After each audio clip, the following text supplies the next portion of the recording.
ఏపీలో ప్రభుత్వం మారిన అధికారుల తీరు మాత్రం మారటం లేదు. గత ప్రభుత్వ హయాంలో పెండింగ్ బిల్లులపై ఆర్థిక శాఖ సమాచారం సేకరిస్తుంది.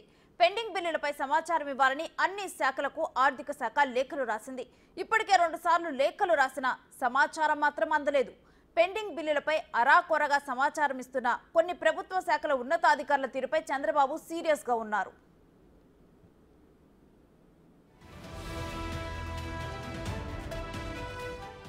మరోవైపు మైనింగ్, ఎక్సైజ్ శాఖలకు సంబంధించిన డేటా కూడా అధికారులు ఇవ్వటం లేదు. అధికారుల తీరుపై మంత్రి కొల్లు రవీంద్ర అసంతృప్తి వ్యక్తం చేశారు. మధ్యాహ్నం సీఎం అధ్యక్షతన లిక్కర్ పాలసీపై సమావేశం జరగనుంది. త్వరలో మైనింగ్, లిక్కర్పై శ్వేతపత్రం విడుదల చేయాలని ప్రభుత్వం ఆలోచన చేస్తుంది. దానికి సంబంధించిన వివరాలను అధికారులు ఇవ్వలేకపోతున్నారు. ముఖ్యంగా 5-6 శాఖల్లో ఇదే పరిస్థితి కనిపిస్తుంది.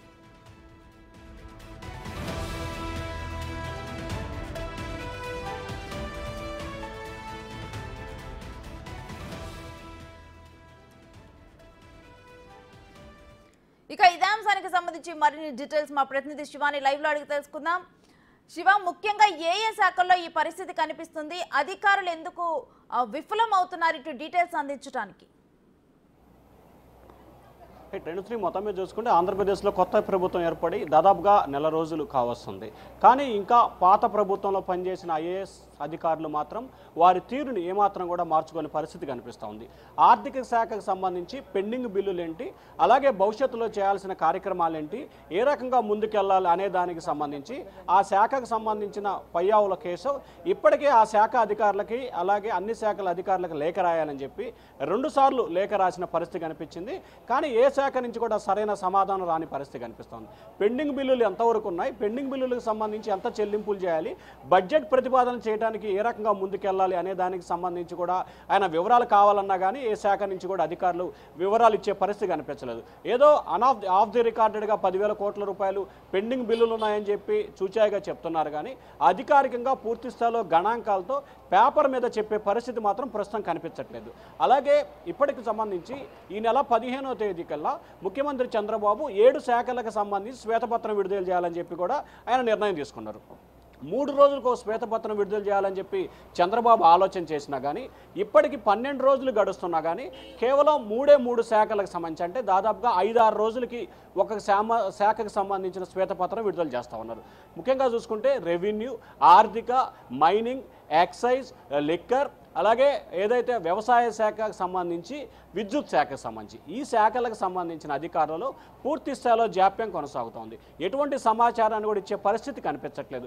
కొద్దిసేపు క్రితం ముఖ్యమంత్రి ఆర్థిక శాఖపై సమావేశం నిర్వహించిన సమయంలో కూడా గణాంకాలకు సంబంధించి ఏ రకంగా కూడా పూర్తిగా లేవని చెప్పి ఇటీవల జరిగిన అనేక సమీక్షా సమావేశాల్లో కూడా చంద్రబాబు ఆ శాఖ అధికారుల తీరుపై అసంతృప్తి వ్యక్తం చేశారు. తాజాగా చూసుకుంటే మధ్యాహ్నం 3:30కి ఏదైతే మద్యం పాలసీకి సంబంధించి ఏ రకంగా ముందుకెళ్ళాలి, ఆ శాఖలో గత 5 సంవత్సరాల కాలంగా ఏ రకంగా ఎక్సైజ్ పాలసీలో సంస్కరణ చేశారు, వాటికి సంబంధించి బ్యావరేజ్ కంపెనీస్ ఎన్ని బ్రాండ్లు తయారు చేసినాయి, ఎంత అమ్మకాలు కొనసాగినాయి, ఎంత నిధులు ప్రభుత్వ ఖాతాలో జమ అయినాయి, ఎందుకు ఆన్లైన్ పేమెంట్స్ కాకుండా లిక్విడ్ క్యాష్ను వినియోగించారు, ఇట్లా డేటా ఇవ్వమని చెప్పి కొల్లు రవీంద్ర శాఖ అధికారులని 3-4 సార్లు సూచించినా కానీ ఇప్పటి వరకు ఆ శాఖ నుంచి సరైన వివరాలు లభించని పరిస్థితి కనిపిస్తోంది. మధ్యాహ్నం ముఖ్యమంత్రి చంద్రబాబు ఈ సమావేశానికి సంబంధించి కూడా సమీక్షా సమావేశం నిర్వహించబోతున్నారు. సో అధికారుల నుంచి ఏమాత్రం కూడా సమాచారం రాకపోవడంతో మంత్రి కొల్లు రవీంద్ర సైతం కూడా అసంతృప్తి వ్యక్తం చేస్తున్నారు. ఎందుకు ఈ రకంగా జాప్యం చేస్తున్నారు అంటే వాస్తవానికి ప్రభుత్వం బయటపడట్లేదు, కానీ కొంతమంది అధికారులు గత ప్రభుత్వంలో చేసిన తప్పిదాల్లో భాగస్వాములు అవటం మూలంగా ఆ వివరాలు కనుక ఇచ్చినట్లయితే వారు కూడా దాంట్లో నిందితులయ్యే అవకాశం ఉంది, ఇబ్బందులు పడే అవకాశం ఉంది. కాబట్టి మేమే వివరాలు ఇచ్చి మేమే నిందితులుగా మారటం ఎందుకనే ఆలోచనలో కొంతమంది సీనియర్ అధికారులు ఉన్నట్లు కూడా ప్రభుత్వం ఒక ఆలోచన చేస్తూ ఉంది. సో దీనికి సంబంధించి పూర్తి స్థాయిలో వివరాలు సేకరించాలనేది ప్రభుత్వ ఆలోచనగా కనిపిస్తోంది. ఒకవైపు ప్రభుత్వం సునిమెత్తగా 1, 2, 3 సార్లు వివరాలు ఇవ్వాలని చెప్పి చెప్తున్నప్పటికీ 5-6 శాఖలకు సంబంధించిన వివరాలు ఇవ్వడంలో పూర్తి స్థాయిలో జాప్యం కొనసాగుతోంది. మరి మధ్యాహ్నం 3 గంటలకి చంద్రబాబు అధ్యక్షన జరగబోతున్న ఏదైతే మద్యం పాలసీకి సంబంధించి అధికారులు ఏ రకమైన వివరాలు ఇస్తారా, లేకపోతే అరకొర వివరాలకు సమావేశానికి వస్తారా అనేది మాత్రం అందుబాటట్లేదు. ఇప్పటికే ఆ శాఖ మంత్రి కొల్లు రవీంద్ర అయితే మాత్రం ఆ శాఖ అధికారుల తీరుపై అసంతృప్తి అయితే వ్యక్తం చేశారు. మొత్తం మీద చూసుకుంటే ప్రభుత్వం మారి నెల రోజులు గడుస్తున్నా పాత ప్రభుత్వంలో కీలకంగా అధికారులు ఎవరైతే వ్యవహరించారో ఐఏఎస్లు వారు మాత్రం ఇంకా వారి తీరుని మాత్రం ఏమాత్రం కూడా మార్చుకోని పరిస్థితి అయితే స్పష్టంగా కనిపిస్తూ ఉంది. ఇంకా ఏ శాఖకు సంబంధించి పూర్తి స్థాయిలో సెక్రటరీ కానీ ప్రిన్సిపల్ సెక్రటరీ కానీ ఇట్లా ఇంకా నియమించుకోవాల్సిన పరిస్థితి కూడా కనిపిస్తూ ఉంది. సో పాత శాఖలకు సంబంధించి వివరాలు పూర్తి స్థాయిలో ఇస్తేనే కొత్తగా అధికారులు నియమించుకునే అవకాశం